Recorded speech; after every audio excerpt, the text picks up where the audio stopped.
Hi, I'm Jenny, and I'm going to tell you a brief story of a central region of Africa called the Congo, also called Zaire and others, and currently the Democratic Republic of Congo. From around the 1860s to present day, there has been a plethora of conflict in this area, starting first with King Leopold II of Belgium and what he called the Congo Free State. King Leopold II was a bad leader. He's up there with Hitler in terms of poor ideas, values, and morals. Those who displeased or opposed him would end up losing limbs. He grew up believing that the power of his nation was directly proportional to how much profit he could take from his colonies. His Congolese empire provided him with endless resources, slaves, ivory, coveted wildlife, gold, diamonds, etc. He used the region as his private source of personal enrichment. His cruelty and greed knew no bounds until the rest of the world finds out about this free states nightmare and gets involved. Leopold is forced to cede his land back to the Belgian government, and the area is now known as the Belgian Congo. The Belgian Congo swiftly gained independence in the 1960s with the Europeans' abrupt decolonization, leaving the need for a new leader. Enter Joseph Mobutu, a dictator, and he renamed the region Zaire. His timely entrance into power coincided with the Congo's copper boom, creating the facade of economic success. This financial upturn masked Mobutu's corrupt style of ruling, and he was able to grant favors to his friends for nearly 10 years until he eventually exhausted his trips to the national treasury, plunging his country into debt. He had to turn to the International Monetary Fund and numerous loans in attempts to get his financial house back in order. Not such a good track record for Mobutu, but because of his forceful and shady rule, and that opposition of any sort was met with violence, it would seem that he'd be in power for a while. It took almost an entire Rwandan genocide and the work of outside forces to ultimately remove him from power. Conflicts regarding differences between social and economic class of the Hutu and Tutsi tribes of Africa quickly turned territorial when disagreements turned into physical action. A Tutsi-led Rwandan patriotic front crossed the border, and many Hutus are killed and displaced. A Hutu leader's plane gets shot down, and then they lead a retaliation and a genocidal mass slaughter of the Tutsis. In response, the Tutsis and their leader Paul Kagame increase their attacks and succeed in taking over control of Uganda. This resulted in the fleeing of nearly 2 million Hutus, mostly into the neighboring Congo region of Zaire. President Kagame wanted to punish the Hutu refugees who fled, but that would mean entering a sovereign territory, and we know that this means Zaire is complete with its own right to security from outside influences that we learned about in Module 1. To get around this, Kagame set up an alliance of forces. That is French, I will not attempt to pronounce it. We'll call it the AFDC. It was comprised of Zairians doing the dirty work for Kagame, i.e., killing Hutu refugees, and in addition, making it look like a domestic revolt against Mobutu. So Mobutu flees to Morocco, where he dies 4 months later. Now the region needs a new leader and, of course, a new name.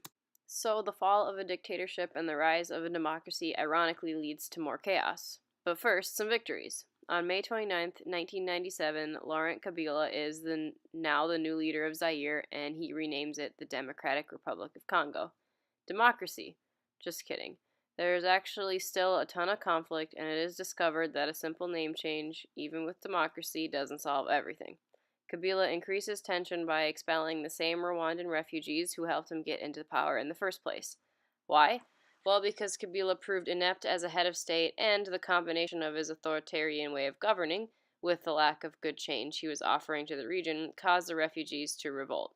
This marked the start of the First Congo War, Kabila's biggest mistake as a ruler, and then the Second Congo War. So, the First Congo War, or the banishing of Rwandan refugees, which led to the killing of nearly 100,000 of them, led to a revolt against Kabila, which was the start of the Second Congo War.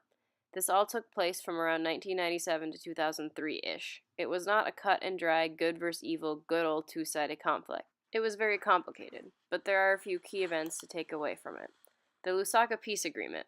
It was short-term and ineffective, but it did end up shifting the fighting to an eastern part of the DRC known as Kivu and Katanga. This area is a rich mining region, which changed the source of conflicts from political to economic. The many valuable resources the DRC has to offer eventually led to Rwandan and Ugandan forces to turn against each other in an effort to gain more power. So now we're deep into civil war, and there's no sign of either side giving in. Wars are profitable, and it offered one of the only ways to make a living at the time in the DRC. Its desperate economic situation led to an almost 5-year war, with the turning point coming with the assassination of Kabila in 2001. African diplomats ordered a ceasefire, and the United Nations formed the largest peacekeeping authority to date to monitor the post-war reconciliation until about 2003. During this 2-year period, the transitional government put in place was not working. In response to the need of an effective central government, Joseph Kabila is elected as the first democratic president since 1961. He is Laurent Kabila's son, and the corruption continues in the Kabila family with their innate ability to ruin democracy. Chaos ensues equal to that of his father, and it brings about the need for economic reform. A new player in economic development enters, and it recognizes the difficulties of the DRC. In 2007, the Republic of China negotiated a deal to invest $9 billion into the DRC's infrastructure, in return for some future revenue of the desirable DRC resources. This raises the question of, well, isn't this just modern-day colonization? Didn't Belgium do the same thing to the Congo Free State? We'll help build your country, but in return give us all your stuff. Well, the DRC didn't care, and the ones complaining were the Western financial institutes who were worried they'd lose leverage over the DRC if it became economically stable and no longer required their services. While it's a little too early to tell if this complex agreement with China will help the struggle in DRC, or if China has ulterior motives to gain resources and power by using a less powerful country. In conclusion, we can learn a lot from analyzing international conflicts, especially in Africa. It's a huge continent, and it's hugely diverse. 7 out of 10 of the fastest growing nations are in Africa. The DRC is not one of these, but it has many other things to offer.